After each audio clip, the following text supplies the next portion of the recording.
today's class, I'll be telling you to the concept of opportunity cost.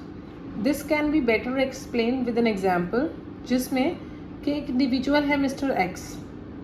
Mister x के पास 3 options हैं कि he could work with a bank and get a salary of 40,000. He can work with an organization as an executive and earn 30,000.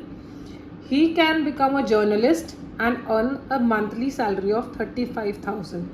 So these are the 3 options Mr. X is having. So according to his, you can say the best decision according to him would be, he would be choosing a bank's job of rupees 40,000. Keeping other factors जो भी हैं वो उन factors को नहीं, सिर्फ monetary terms में अगर हम analyze करें तो X would be choosing a job of a bank. तो अगर हम अपॉर्चुनिटी कॉस्ट की बात करें तो opportunity cost is the next best alternative that is foregone. तो बैंक की जॉब सिलेक्ट करके उसने बाकी दोनों ऑप्शंस को छोड़ दिया है. तो जिसको आपने छोड़ दिया है वो आपकी अपॉर्चुनिटी कॉस्ट हो जाती है, और जिस ऑप्शन को आपने सिलेक्ट किया है वो आपका यू कैन से जो आपने सिलेक्ट किया है वो आपके लिए एक आपका ऑप्शन हो गया है. तो जो छोड़ दिया है वो है आपकी opportunity cost. And opportunity cost को आप ऑल्टरनेट कॉस्ट भी कहते हैं. तो according to this example, the opportunity cost of working in the bank is the cost of executive as well as a journalist.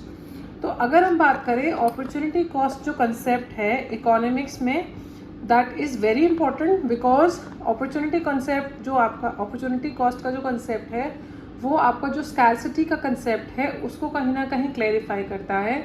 क्योंकि अगर आपके रिसोर्सेज लिमिटेड हैं तो उन लिमिटेड रिसोर्सेज को आप किस तरीके से एलोकेट करते हैं कि आप उनसे बेस्ट रिजल्ट को ऑब्टेन कर सकते हैं, दैट इज़ अपॉर्चुनिटी कॉस्ट. कि आप ये डिसाइड कर सकते हैं कि जितने भी ऑप्शंस उन रिसोर्सेज के लिए आपके पास अवेलेबल है उनको एनालाइज करें, फिर जो ऑप्शन कम फीसिबल है या यू कैन से जिसमें आपको कम बेनिफिट मिल रहा है उसको आप लीव कर जिसमें आपको ज़्यादा बेनिफिट मिल रहा है उस ऑप्शन को चूज़ कर तो जो ऑप्शंस आपने लीव किए हैं वो आपके लिए अपॉर्चुनिटी कॉस्ट हो जाते हैं.